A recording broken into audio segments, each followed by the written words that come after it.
चित्रांगदा, मणिपुर की रहस्यमयी योद्धा रानी।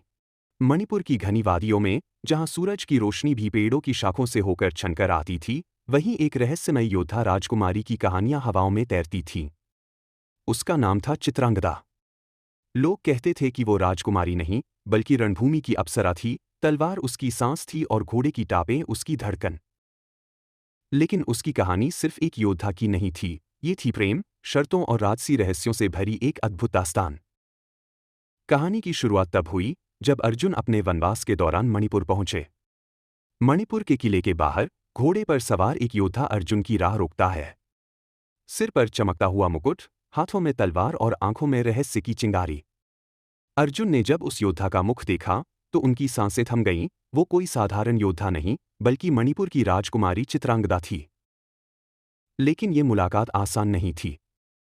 मणिपुर के किले में प्रवेश से पहले एक शर्त रखी गई, जो भी राजकुमारी का दिल जीतना चाहे, उसे पहले उसकी तलवार की धार का सामना करना होगा। अर्जुन और चित्रांगदा के बीच घमासान युद्ध हुआ। हर वार के साथ अर्जुन को एहसास हुआ कि ये सिर्फ युद्ध नहीं, बल्कि किसी छुपे हुए रहस्य की परतें खोलने वाला खेल है।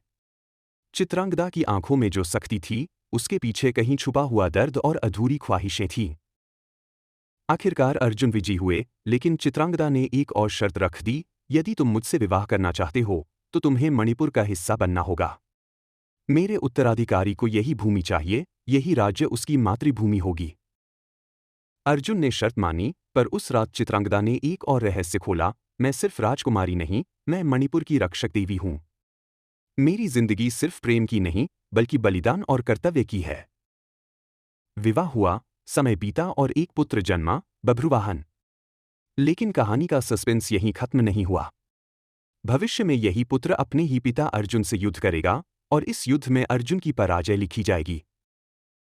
चित्रांगदा की जिंदगी प्रेम, युद्ध और राजनीति का अद्भुत संगम थी। वो महाभारत की एक ऐसी कड़ी थी, जिसे इतिहास ने धुंधला कर दिया, मगर जिसकी तलवार की चमक सदियों बाद भी मणिपुर की हवाओं में महसूस की जा सकती है।